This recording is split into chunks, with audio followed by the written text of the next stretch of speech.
बिस्मिल्लाहिर्रहमानिर्रहीम। बच्चों, आज का जो हमारा टॉपिक है उसका नाम है मोल, और जो आपके पास जो लेक्चर है वो लेक्चर नंबर जो है ना वो आपके पास 9 है आज का। तो इसमें हमने जो है ना वो चीज़ें जो लास्ट लेक्चर में हमने डिस्कस की थी वो हमारे पास थी कि हमारे पास जो है ना कंबेशन एनालिसिस हमने जो है ना वो लॉन्ग क्वेश्चन किया था। तो उसके अंदर जो है ना वो एग्जाम्पल नंबर 3 जो है ना वो मैंने आपको दी थी करने के लिए। तो उसके बाद आपके पास जो एग्जाम्पल नंबर, अगर मैं हम लिखते हैं इधर लेक्चर नंबर 9 है आज का आपका, उसके अंदर आपने जो है ना आज डिस्कस जो चीज़ करनी है वो है आपके पास मोल। ये आपने 10th की जो है ना वो बुक के अंदर भी जो है ना काफ़ी जो है ना वो इसको डील किया हुआ है। तो आज का जो हमारे पास लेक्चर फ्लो होगा तो वो मोल को हम डिस्कस करेंगे। तो इसमें जो है ना आपने चीज़ें जो लास्ट टाइम एग्जांपल नंबर 3 दी थी, एग्जांपल नंबर 3, 4 और 5 मैंने देखा है बिल्कुल सेम है, कोई उसके अंदर प्रॉब्लम नहीं है। तीनों के अंदर परसेंटेज ऑफ कार्बन, हाइड्रोजन और ऑक्सीजन आपने जो है ना वो फाइंड आउट करनी है। तो आपने वो एग्जाम्पलें कर लेनी है। अगर किसी को कोई मुश्किल लगे फिर हम जो है ना वो न्यूमेरिकल जब हम करेंगे एक्सरसाइज के न्यूमेरिकल मैं खुद करवाऊँगा, तो शॉर्ट क्वेश्चन भी मैं करवाऊँगा, एक एक करवाऊँगा, तो वो उसके अंदर भी आपको जो है ना वो चीज़ें क्लियर आप हो जाएंगी। तो ये चैप्टर थोड़ा सा मुश्किल है लेकिन आपने घबराना नहीं है। आपने जिस तरह मैं आपको करवा रहा हूँ आपने साथ साथ वही पॉइंट्स आपने ज़हन, आप सिर्फ मेरा लेक्चर ही नोट कर लेना, तो आपको जो है ना वो ये किसी और हेल्पिंग मटेरियल की या आपको हेल्पिंग बुक की जो है ना वो ज़रूरत नहीं पड़ेगी।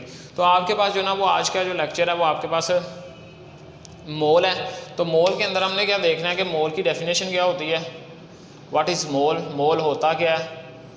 उसके बाद हमने देखना है कि आपके पास ग्राम, ये छोटी छोटी डेफिनेशन हैं, ये पेपर के अंदर अगर शॉर्ट क्वेश्चन आए तो पूछा जाता है, वरना ये जो है ना ये बेसिकली न्यूमेरिकल के पॉइंट ऑफ व्यू से बहुत इंपॉर्टेंट, जितनी भी आपके पास 13 के 14 एग्जाम्पल आपकी बुक के अंदर मौजूद हैं तो वो उसमें से जो है ना वो सब की सब जो है ना इन फार्मूलों के ऊपर बेस करती है। तो आपको मैंने और साथ साथ फार्मूले बताता भी जाता हूँ और आपके जो आगे नेक्स्ट भी आएंगे वो भी मैं आपको जो है ना वो बताता हूँ। तो इसके अंदर जो है ना वो फार्मूले बहुत ज़्यादा इंपॉर्टेंट है। ग्राम, एटम्स क्या होते हैं, ग्राम, मॉलिक्यूल क्या होता है, ग्राम, उसके बाद आयंस क्या होते हैं, ठीक है। तो ये ग्राम, स्पीशीज, आपके पास ग्राम्स, आयन इस तरह हो गया, मॉलिक्यूल, ग्राम जो है ना आपके पास आयनिक, स्पीशीज क्या होती हैं। तो ये आपके पास जो है ना ये छोटी छोटी डेफिनेशंस हैं, इनके आपने जो है ना वो ये मोल के अंदर ही जो है ना वो क्लियर आप हो जाएंगे आपके पास ये मोल के अंदर। तो उसके बाद आपने जो है ना वो इसको ऑन करना है कि ये हर एक की जैसे ये है ना, तो इसके आपके पास इसका भी फार्मूला है, इसका भी फार्मूला है, हर एक का जो है ना वो एक अलग अलग फार्मूला, हम उसको भी ऑन करते जाएंगे। फिर उसके बाद हमने क्या करना है, एवोगैड्रोस नंबर, ये भी आपने 10th की बुक में जो है ना ऑलरेडी पढ़ चुके हैं। 9th की बुक में एवोगैड्रोस नंबर क्या होते हैं, उसके अंदर भी जो है ना आपने यही चीज़ें जो है ना वो मालूम करनी है कि gram, Avogadro's number for gram, atoms कितने होते हैं, ग्राम, मॉलिक्यूल कितने होते हैं, ग्राम, उसके बाद आयनिक, आयंस कितने होते हैं। तो ये आपने उसने एवोगैड्रोस नंबर के अंदर जो ये छोटा सा आज का जो हमारे पास लेक्चर है, लेकिन इस मैं आपको पहले बताता जा रहा हूँ इसके अंदर जो फार्मूले इस्तेमाल होने हैं वो हमने जो है ना और जो है ना वो कौन से, वो बहुत इंपॉर्टेंट है और वो अक्सर जो है ना वो पेपर के अंदर जो है ना एग्जाम्पल्स के अंदर, क्योंकि इसमें से लास्ट टाइम न्यूमेरिकल पार्ट आया हुआ था, तो न्यूमेरिकल को सॉल्व आउट करने के लिए आपने जो है ना ये एग्जाम्पल्स बहुत ज़्यादा ज़रूरी हैं और उसके साथ साथ आपके पास फार्मूलाज का जो है ना वो इसको जो है ना आपने ऑन करना है, इसको याद करना है। तो उसके बाद हमने इनकी भी जो है ना वो आपके पास हर एक के फार्मूले होंगे, ठीक है। तो इसमें ये आपने चीज़ें जो है ना वो, तो मोल क्या होता है, इसकी डेफिनेशन क्या है, ये आपने 10th की बुक में भी भरी हुई है लेकिन इधर भी सिंपलेस्ट लिखी हुई है। तो मोल अगर आपने समझना है ना तो वो इसका सिंपल से कंसेप्ट ये है कि हम जो है ना ये मैक्रो लेवल की चीज़ है, कौन सी, मैक्रो लेवल। मैक्रो लेवल कौन सा होता है, जो हमें आम इंसानी आंख से बंदा जो है ना उसको देख सकता है, या आपके पास जो ऐसी चीज़ें जो विजिबल हैं जिनका वेट होता है, उसका जो वेट है ना उसका मैथ जो है ना हम किस में मेजर करते हैं, किलोग्राम के अंदर। तो बेसिकली मोल एक मैथ को मेजर करने का यूनिट है। तो यूनिट किस तरह है कि ये एक सीक्रेट यूनिट है ऑफ केमिस्ट। केमिस्ट का ये सीक्रेट यूनिट है टू मेजर मैथ। कि आपके पास आपने इसमें भी मैथ को मेजर करना है। जिस तरह आपने किलोग्राम भी एक यूनिट है मैथ का, इस तरह मोल भी एक यूनिट है मैथ का। लेकिन इसमें क्या है कि हम जो है ना वो किलोग्राम तब इस्तेमाल करते हैं जब हम मैक्रो लेवल्स की चीज़ें, और हम जो मोल तब इस्तेमाल करते हैं जब हमने एटम का मैथ, मैंने आपको लास्ट टाइम बताया था कि अगर ये एक मैंने डॉट लगाया तो इसके अंदर जो तकरीबन 20 लाख एटम मौजूद हैं। तो इतने स्मॉलेस्ट जो है ना वो पार्टिकल एटम, और उसके अंदर इलेक्ट्रॉन्स मौजूद हैं, प्रोटॉन्स मौजूद हैं, प्रोटीनों मौजूद हैं, बहुत सारे 100 से ज़्यादा पार्टिकल्स उसके अंदर जो भी जो है ना वो दरियाफ्त हो चुके हैं।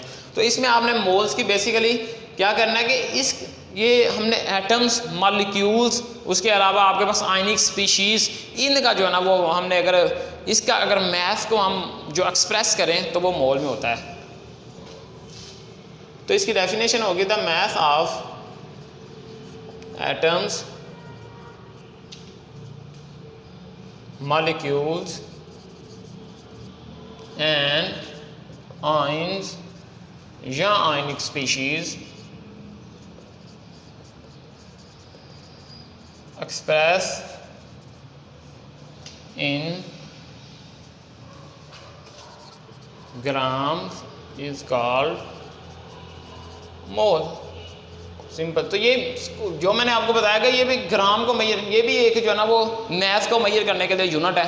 तो वो यूनिट जो है ना हमने इसको ग्राम्स के लिए, एटम्स को, मॉलिक्यूल्स को, आयन और आयनिक स्पीशीज़ को जो है ना वो हम कैलकुलेट करते हैं मोल्स का। तो आप इसके बाद हमारे पास जो है ना वो इसका फार्मूला आ गया। ये भी बहुत इंपॉर्टेंट, ये बहुत इंपॉर्टेंट फार्मूला है। ये आपके पास जो न्यूमेरिकल के क्वेश्चन होंगे ना उसके अंदर भी जो है ना वो पूछा जाएगा कि आपने बताना है कि नंबर ऑफ मोल्स आपने कैलकुलेट करने हैं, नंबर ऑफ मोल्स आपने कैलकुलेट, उसका जो फार्मूला है वो आपके पास है।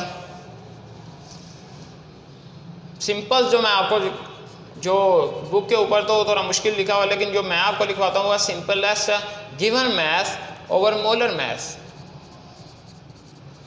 गिवन मैथ ये सिंपल छोटा सा कि given math over molar math. अब ये देखो, ये इसमें बहुत सारा इंपॉर्टेंट, इसमें जो है ना वो एटम्स भी आ सकते हैं। गिवन मैथ किसका हो सकता है, एक कार्बन एटम का भी हो सकता है, एक हीलियम एटम का भी हो सकता है। उसके बाद गिवन मैथ मॉलिक्यूल का भी हो सकता है कि आपके पास जो गिवन मैथ होगा वो मॉलिक्यूल होगा। कौन सा मॉलिक्यूल होगा, जैसे वाटर मॉलिक्यूल है, सल्फ्यूरिक एसिड का एक मॉलिक्यूल यानी कि उसका कंपाउंड नहीं, एक मॉलिक्यूल, उसका मैथ हो सकता है। उसके बाद आपके पास आयंस का मैथ हो सकता है। आयन की जैसे कहते हैं कि 1 ग्राम जो है ना वो आपके पास सोडियम क्लोराइड है, तो वो आपके पास 1 मोल, या फिर आप कह सकते हैं कि आपने 1 मोल सोडियम क्लोराइड मालूम करना है। तो आपका जो गिवन मैथ होगा वो सोडियम क्लोराइड के आयंस का होगा। अब मोलर मैथ में मुख्तलिफ चीज़ें हैं। अगर आपके पास एटम है तो आपने इधर जो है ना वो मोलर मैथ की जगह एटॉमिक मैथ लिखना है। समझ आइए कि नहीं, कि आपने जब एटम होगा तो उधर मोलर मैथ की जगह एटॉमिक मैथ लिखेंगे तो वो नंबर ऑफ मोल्स बन जाएंगे। अगर मॉलिक्यूल होगा, मॉलिक्यूल की जगह बिल्कुल यही लिखना है, मोलर, या मॉलिक्यूलर मैथ भी आ सकता है, मॉलिक्यूलर मैथ। अगर आयंस होगा तो आयनिक मैथ आएगा, या फिर आपके पास फार्मूला मैथ भी आ सकता है। जी इसमें आपने कंफ्यूज नहीं होना, बिल्कुल आसान सा है, कोई इतना मुश्किल इसमें रॉकेट साइंस नहीं है कि इसमें सिर्फ और सिर्फ जो है ना वो नंबर ऑफ मोल्स हैं। नंबर ऑफ मोल्स में आपने गिवन मैथ लेना है कि आपको कहा कि मैंने आपको जैसे ना 2 ग्राम ग्लूकोज दिया है, 2 ग्राम ग्लूकोज में मैंने कहा कि इसमें से कार्बन हाइड्रोजन के मोल्स निकालो। तो ग्लूकोज का जो फार्मूला है वो आपने देख लेना कि C6 है, H12 है, O6 है। तो मैं कहता हूँ एक ग्लूकोज का 1 मोल मैंने आपको दिया है, तो ये ग्लूकोज कंपाउंड भी हो सकता है और मॉलिक्यूल भी हो सकता है। ये क्या है, मॉलिक्यूल। तो मॉलिक्यूल का जो मोलर मैथ आएगा, पहले हम इसका मॉलिक्यूलर मैथ निकालेंगे। मॉलिक्यूलर मैथ क्या होता है, इस पूरे का कितना जो है ना वो मैथ आता है उसका। और मैं कहता हूँ कि 2 ग्राम मैंने आपको दिया है, तो ये जो 2 ग्राम मैंने खुद वेट करके दिया है वो आपके पास गिवन मैथ होगा, और जो आपने इसका मॉलिक्यूलर मैथ से निकालना है, किस तरह मॉलिक्यूलर मैथ आएगा कि कार्बन का 12 है, हाइड्रोजन का जो है ना वो 1 है, ऑक्सीजन का जो है ना वो 16 है, तो वो आपने उसको कैलकुलेट करके जो मॉलिक्यूलर मैथ निकलेगा वो आपने नीचे पुट कर देना है। तो 2 ग्राम ऊपर पुट करना है, तो मॉलिक्यूलर वेट नीचे पुट करेंगे तो number of moles of C6H12 और 6 आ जाएंगे, ठीक है, ग्लूकोज के। ये सिंपल सा इसका जो ना वो फार्मूला है। इसके बाद आपने जो ना ग्राम एटम,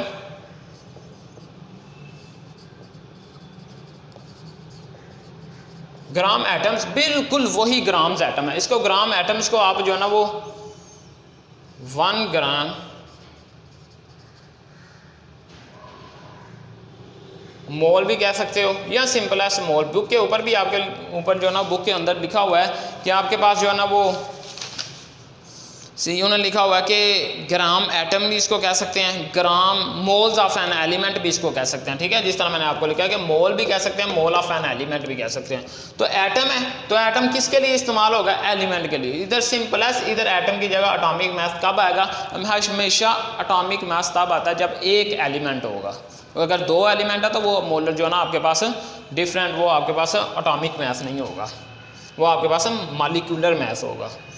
तो ग्राम एटम है, ग्राम एटम की जो आपके पास मास ऑफ एन एलिमेंट, अब वो एलिमेंट कौन सा होगा? वो गिवन एलिमेंट होगा बच्चों। गिवन एलिमेंट कौन सा? जब मैं कहता हूँ कि 1 ग्राम हाइड्रोजन का मान लीजिए नंबर ऑफ मोल्स निकालो, यहाँ आपके पास ये कंपाउंड है, उसके अंदर ये वाले जो है ना वो एलिमेंट मौजूद हैं, और नीचे एटॉमिक मास, ठीक है। तो उसके बाद नीचे एटॉमिक मास, उस एलिमेंट का जो ना वो एटॉमिक मास होगा अगर आपके पास ऑफ डैट एलिमेंट। सिंपल सा ये फार्मूला है। तो इसमें क्या है कि अगर मैं कहता हूँ कि हाइड्रोजन का जो है ना वो आपके पास 1 मोल हाइड्रोजन निकालो, क्या निकालो? 1 मोल ऑफ हाइड्रोजन एटम्स निकालो, कितने होंगे? वो आपने सिंपल, आपने हाइड्रोजन का जो गिवन 1 मोल निकालना है, तो गिवन मास कौन सा होगा? गिवन मास कहता हूँ कि 2 ग्राम में से जो ना, अगर मैंने आपको 2 ग्राम हाइड्रोजन एटम दिए हैं ना, तो उसके अंदर 1 मोल आप निकालो। तो 2 ग्राम आपने ऊपर जो ना पुट करना है, नीचे हाइड्रोजन का एटॉमिक मास पुट करना है जो कि 1.008 होता है। तो आप जो है ना वो 1 मोल जो है ना वो हाइड्रोजन निकाल लेंगे। ये आपके पास एग्जाम्पल भी होगी। तो इसकी डेफिनेशन भी बिल्कुल वही है कि अगर आप gram atom is the ratio of mass of an element over atomic mass of that element. दूसरे नंबर पे जो आपके पास, आपने कन्फ्यूजन अभी आपकी दूर हो जाती है जब मैं आपको दूसरा ये जो ग्राम मॉलिक्यूल्स पर आऊँगा। ग्राम मॉलिक्यूल क्या होता है कि अगर आपने 1 मोल आपने ग्राम मॉलिक्यूल निकालने हैं, तो उसमें आपने क्या करना है कि 1 ग्राम मॉलिक्यूल के अंदर आपने सिंपलेस्ट मास, वही मैंने आपको पहले बताया कि जब भी मोल का लफ्ज़ आ जाएगा तो आपने क्या करना है कि आपने जो ना सिर्फ और सिर्फ ये इसको मास को डील करना है। तो मास ऑफ अ मॉलिक्यूल, जैसे मैं कहता हूँ कि आपके पास मैंने 2 ग्राम है, आपके पास ये मैं कहता हूँ कि आपके पास 18 ग्राम जो है ना वो वाटर मॉलिक्यूल हैं। तो वाटर मॉलिक्यूल्स के बाद आपने उस मॉलिक्यूल्स का टोटल मास निकलना है जो गिवन मास होगा over molecular mass of a molecule. उस मॉलिक्यूल का मॉलिक्यूलर, जैसे वाटर का मॉलिक्यूलर मास कितना होता है, एग्जांपल में लिख सकते हैं आप, मॉलिक्यूलर मास वाटर का कितना होता है बच्चों? 18 ग्राम। किस तरह निकला है? ये है ना वाटर। हाइड्रोजन का कितना है? 2 प्लस ऑक्सीजन का कितना है? 16। तो टोटल कितना हो गया आपके पास? 18। तो ये आपके पास ग्राम एटम्स आ जाएगा। उसके बाद आपके पास जो है ना ये ग्राम एटम बिल्कुल ग्राम मॉलिक्यूल्स है। इसी तरह सिंपलेस्ट ग्राम आइंस भी है। अगर आपने इधर ही मैं अगर लिख देता हूँ कि अगर आपने जो है ना वो ग्राम आइंस निकालने हैं, ये डेफिनेशन है, छोटे छोटे फार्मूले हैं ग्राम आइंस। तो आपने क्या करना है कि ग्राम, इधर सिंपलेस्ट जो है ना ये आपने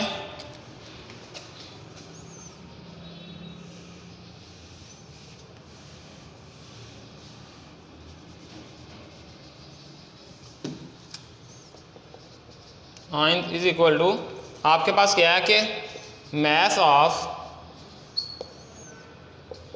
आयनिक स्पीशीज़ कि कोई भी आपके पास आयनिक स्पीशीज़ है, आयनिक स्पीशीज़ कौन सी हो सकती है? एग्जांपल के अंदर आप OH नेगेटिव भी लिख सकते हो, SO4 2 नेगेटिव भी लिख सकते हो, उसके बाद NO2 भी लिख सकते हो, 2 नेगेटिव भी लिख सकते हो। तो ये सारे के सारे जिसके ऊपर नेगेटिव या पॉजिटिव चार्ज हो वो आयन होता है, मैंने आपको पहले भी बताया हुआ है। तो ये मैथ्स ऑफ आयनिक स्पीशीज़ है, आयनिक स्पीशीज़ का मैथ्स। उसके बाद नीचे क्या होगा? Formula maths. क्या होगा? फार्मूला। हमेशा याद रखना आयनिक स्पीशीज़ का फार्मूला मैथ्स को हम डील करते हैं, उसके हम जो है ना वो मॉलिक्यूलर मैथ्स या मोलर मैथ्स को डील नहीं करते, उसमें हमने formula mass of that ion, उस आयनिक स्पीशीज़ का जो ना, जैसे अगर OH का फाइंड आउट करना है तो हम फार्मूला मैथ्स ऑफ OH निकालेंगे। OH का कितना निकलेगा? हाइड्रोजन के 16 + 1 कितना? 17। तो ये 17 को नीचे रखेंगे और जो गिवन मैथ होगा उसको ऊपर रखेंगे, तो हम जो है ना वो मॉलिक्यूल्स का जो है ना वो आयनिक स्पीशीज़ का वेट निकाल लेंगे। तो इधर तक किसी बच्चे को कोई प्रॉब्लम हो तो वो मुझसे पूछ सकता है। समझ आ गई है कि आपने सिंपल जो है ना अगर आयनिक स्पीशीज़ का निकालना है तो OH जो है एक आयन, उसके ऊपर जो उसका मैथ रखना है, नीचे उसका फार्मूला मैथ निकालना है। फार्मूला मैथ किस तरह निकलता है ये भी मैंने आपको कैलकुलेट किया है। Formula math of SO4 2 negative. याद रखना ये जो 2 नेगेटिव होता है ये कभी भी जो है ना वो मैथ के अंदर इंक्लूड नहीं करना आपने। ये वाला जो ऊपर चार्ज है 2 नेगेटिव, इसको आपने कभी भी मैथ को कैलकुलेट करने के लिए जो है ना वो ऐड नहीं करना। ये सिंपल है जो है ना वो चार्ज है जो कि ये बताता है कि ये एक आयनिक स्पीशीज़ है। तो ये आज में सल्फ़र का कितना है? 32। पर ऑक्सीजन का कितना है आपके पास? 16। कितने ऑक्सीजन है? 4 हैं। इसको 4 से मल्टीप्लाई कर देंगे, ये 96 के करीब जो है ना वो ग्राम्स में आ जाएगा। तो सिंपल ये फार्मूला मैथ ऑफ है। इसको हमने ऊपर पुट नीचे पुट करना है, ऊपर जो है ना वो गिवन मैथ पुट करेंगे तो ये आपके पास ग्राम आइंस आ जाएंगे। तो इधर तक किसी बच्चे को प्रॉब्लम हो तो मुझसे पूछ सकता है। ये आपका जो है ना ये आधा लेक्चर इधर तक मोल तक ख़त्म होता है। उसके बाद आपने ये आप जो है ना ये टेक्स्ट बुक के ऊपर आ जाएं। टेक्स्ट बुक की जो एग्जाम्पल नंबर 6 है उसमें उसने लिखा हुआ है कि calculate the gram atoms. Gram atoms क्या होते हैं? मैंने आपको पहले बताया ग्राम एटम क्या है, ये इधर मैंने लिखे हुए थे। मोल है इसका ये फार्मूला है। उसने कहा कि इसको मैं 0.1 ग्राम ऑफ सोडियम, ये देख लो मैंने गिवन मैथ लिखा हुआ ना, गिवन मैथ। तो गिवन मैथ कौन सा है? 0.1 ग्राम। वो आपने उधर पुट करना है, उसका मॉलिक्यूलर अटॉमिक मास निकालना है। अटॉमिक मास निकाले वो पुट कर देंगे। एग्जांपल नंबर 6 भी आपने करनी है, सिंपल है एग्जांपल है। एग्जाम्पल नंबर 7 बिल्कुल वही है कि आपने उधर मैग्नीशियम सल्फेट आ गया। मैग्नीशियम सल्फेट एक आयनिक कंपाउंड है। मैग्नीशियम सल्फेट एग्जाम्पल नंबर 7 के अंदर मैग्नीशियम सल्फेट एक आयनिक कंपाउंड है। तो उधर आपने जो ना वो आयनिक कंपाउंड वाला जो है ना ये वाला फार्मूला इस्तेमाल करना है। तो मैग्नीशियम सल्फेट का आपने फार्मूला मैथ निकाल लेना है।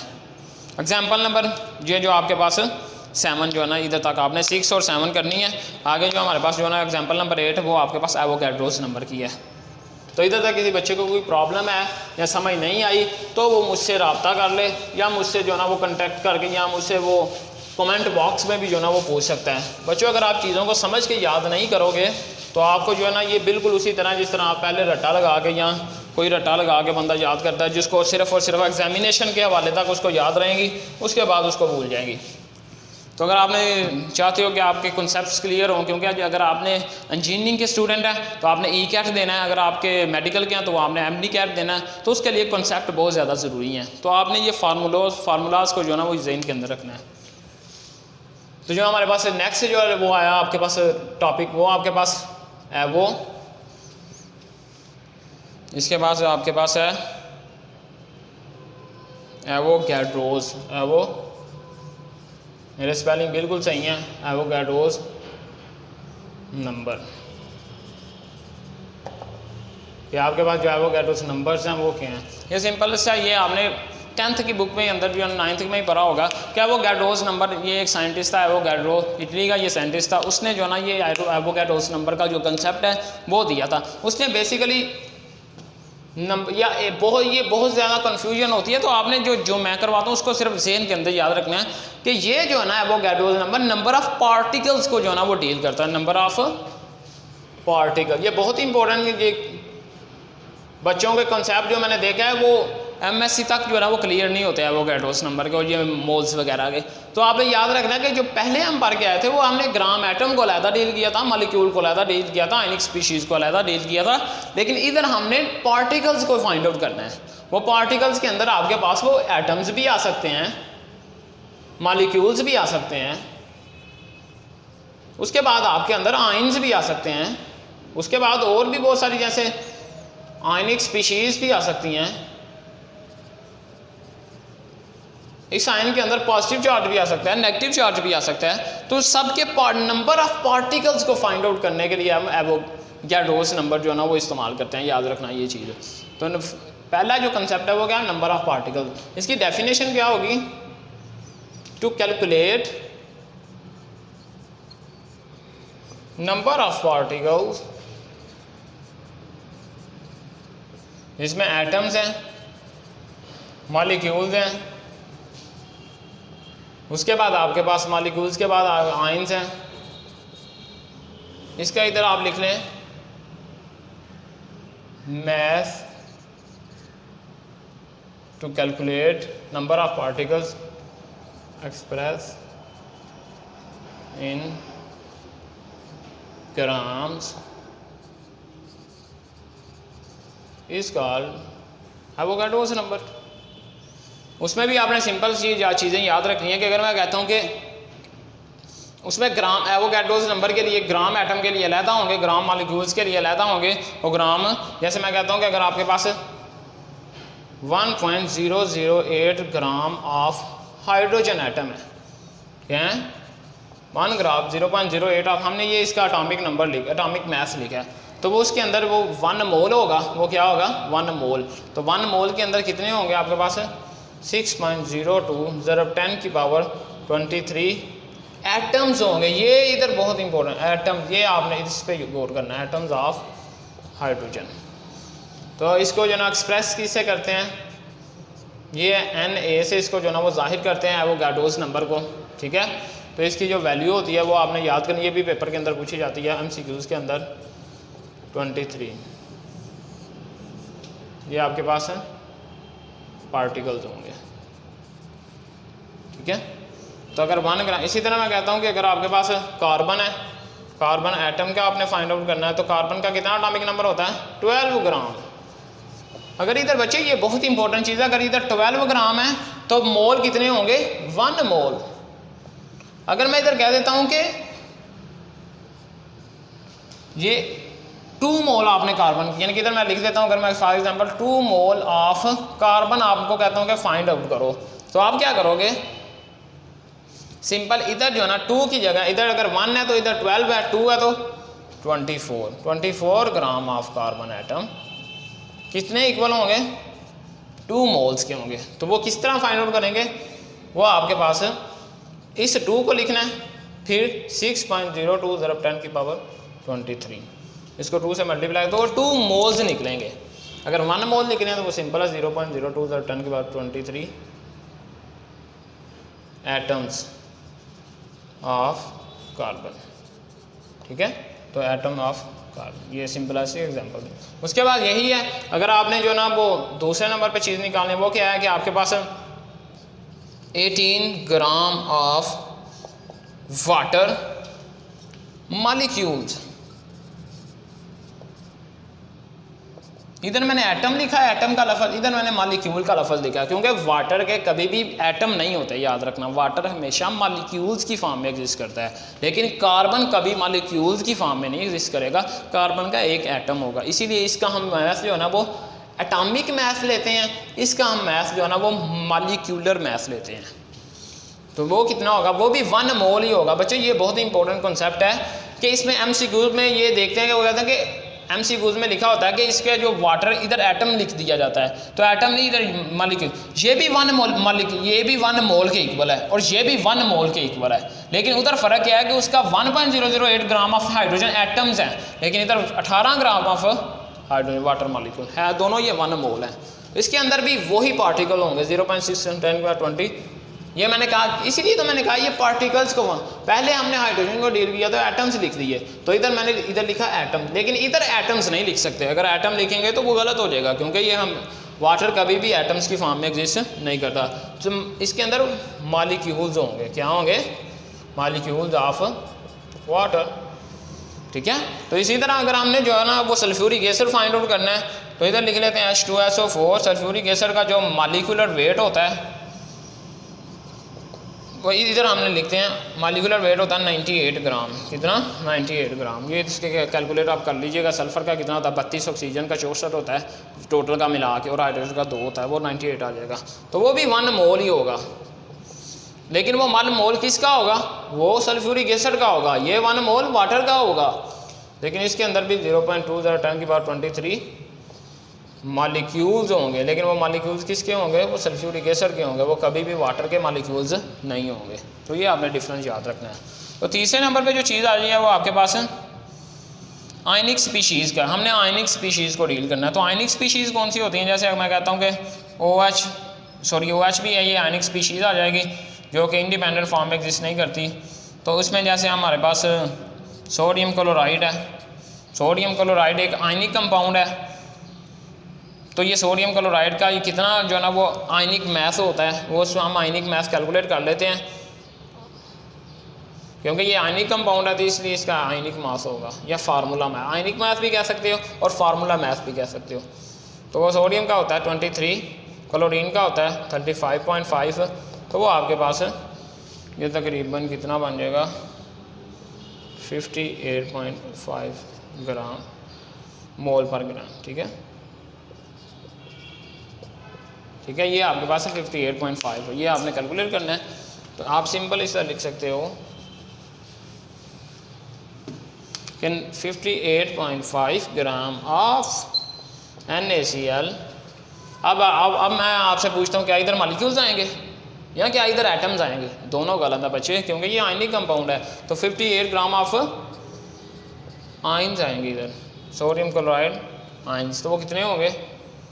वो आपके पास 1 मोल होगा। 1 mole of sodium chloride 6.02 × 10⁻23 ions of NaCl। ठीक है, तो ये आपके पास है, ये इसका फार्मूला मैथ। यहाँ आपके पास एवोगाड्रोस नंबर आ गया। तो ये इसमें आपने एवोगाड्रोस नंबर को याद रखना है, कॉन्सेप्ट इसको जो है ना वो आपने क्लियर करना है। तो ये आपके पास जो है ना ये बिल्कुल वही है, आयंस आपने जो है ना वो फाइंड आउट करने हैं। तो वो भी 1 मोल ऑफ फार्मूला यूनिट्स होंगे। तो इधर आयंस भी आ सकता है, फार्मूला यूनिट्स भी आ सकता है। अगर इसी तरह मैं कहता हूँ कि चौथे नंबर पे जो कंसेप्ट मैं आपको देता हूँ वो आपके पास OH है। OH negative. OH नेगेटिव क्या है? एक आयनिक कंपाउंड है, आयनिक मॉलिक्यूल है, सॉरी आयनिक स्पीशीज इसको कह सकते हैं। तो इसका वेट कितना होगा? 17 gram of OH ions. 1 moles होंगे। 1 mole of OH negative is equal to 6.02 × 10⁻23। अब उधर हमने फार्मूला यूनिट्स लिखा है, आप इसको फार्मूला यूनिट ही कर दें, आयंस रहने दें, इसको जो ना वो फार्मूला यूनिट करें। तो इधर भी 23, इधर आयंस कर लें, क्योंकि ये एक आयनिक स्पीशीज़ है, OH नेगेटिव इसके ऊपर मौजूद है। तो आयंस ऑफ OH। ठीक है, तो ये आपने जो है ना ये सिंपल से लिख देना है। इसी तरह अगर आपने OH की जगह आपने SO4 नेगेटिव लिखा है तो वो कितना होगा उसका? वो 96 ग्राम होगा। तो उसमें भी सिंपल है, वही लिखना है आपने, इसमें यही ऑफ SO4 नेगेटिव। ठीक है, तो ये आपके पास एवोगाड्रोस का जो है ना वो कंसेप्ट है। तो ये इस तरह जो है ना वो एवोगाड्रोस को आपने जो